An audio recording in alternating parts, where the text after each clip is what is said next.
আমি অন্তর থেকে বিশ্বাস করি যে ইসলাম আল্লাহর মনোনীত দিন এবং কি এটার যে বিভিন্ন স্থাপনাগুলো আছে, পবিত্র কাবা, মাদিনা, আল আকসা, সেই পবিত্র মসজিদগুলো বা আরো বিভিন্ন যে স্থাপনাগুলো আছে, এগুলো রক্ষণাবেক্ষণ খুদ মাওলা পাকি করতে হবে এবং তিনি করবেন আনটিল কিয়ামত পর্যন্ত। কোরআন হাদিস তাই বলে। কিন্তু এটার রক্ষণাবেক্ষণের দায়ভারগুলো যদি আমাদের মতন মানুষদের উপর ছেড়ে দেওয়া হয়, বা আমরা যেই আরব রাষ্ট্রগুলোকে ভাবি আরব অধিপতি, তাদের উপর ছেড়ে দেওয়া হয়, রেজাল্ট হবে জিরো। আল আকসা হাতছাড়া হয়ে যাবে যে কোনো সময়। এটা দখল হওয়ার পরও আপনি দেখবেন সৌদি একটা বিবৃতি দিছে, দুবাই একটা বিবৃতি দিছে, এর বাহিরে এখানে আপনি কোনো কিছু দেখবেন না। আর ইসরায়েলের সাথে সবার স্বাভাবিক সম্পর্ক থাকবে। বারবার বাঘ আসছে শব্দটা শুনতে শুনতে যখন আমরা ক্লান্ত, একসময় কিন্তু হুট করে বাঘ আসবে, আল আকসাকে হাতছাড়া করে নিয়ে যাবে। সেই দিন সম্ভবত চলে আসলো। ভিডিওটা শেয়ার করার অনুরোধ রইল।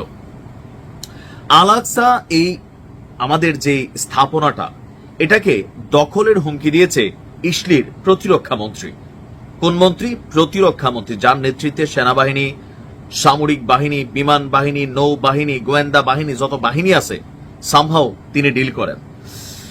আমাদের এই তৃতীয় পবিত্র স্থান আল আকসা এবং পশ্চিম তীরকে পুরোপুরি নিজেদের কন্ট্রোলে নেওয়ার ঘোষণা দিয়েছে ইসরায়েল প্রতিরক্ষা মন্ত্রী ইসরায়েল কাজ। তার নামটার মধ্যে এই রাষ্ট্রটার নাম কানেক্টেড। এছাড়া জেরুজালেমেও পূর্ণ দখলদারিত্ব আরোপ করা হবে বলে ঘোষণা দিয়েছে এই মন্ত্রী। মাইক্রো ব্লগিং সাইট এক্সে আজকে এক পোস্ট করেছে। এই পোস্টকে কেন্দ্র করে সারা বিশ্বে ক্ষোভ ছড়িয়ে পড়েছে যে তিশা বা আভের দিন দ্বিতীয় টেম্পল ধ্বংসের 2000 বছর পর পশ্চিম দেওয়াল এবং টেম্পল মাউন্ট আল আকসা আবারও ইসরায়েলের পূর্ণ নিয়ন্ত্রণের মধ্যে চলে এসেছে।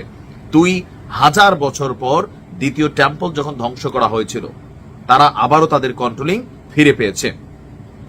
ইসলিকে যারা অপছন্দ করে আমাদের বিরুদ্ধে বিভিন্ন ব্যবস্থা নেওয়া এবং বিক্ষোভ অব্যাহত রেখেছে, এবং আমরা জেরুজালেম, পশ্চিম দেওয়াল এবং আল আকসাকে আমাদের পূর্ণ নিয়ন্ত্রণ নিয়ে আরো শক্তিশালী করে যাব।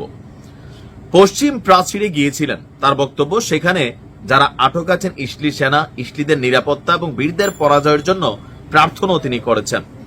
এমনকি এখানে যে বিষয়টা খুবই গুরুত্বপূর্ণ, তার এই সিদ্ধান্তগুলোতে সহমত জানাচ্ছে জাতীয় নিরাপত্তা মন্ত্রী ইতামার ব্যান গেভির নামক আরেক ব্যক্তি।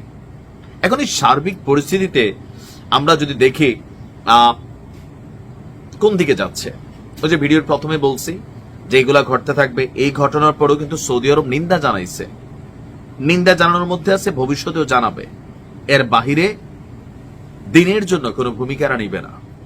তো আমরা যদি কেউই ভূমিকা না নেই, ইসলাম কি নাই হয়ে যাবে? না, এটা যিনি পাঠাচ্ছেন তিনি তার রক্ষণাবেক্ষণ করবেন। ভালো থাকুন।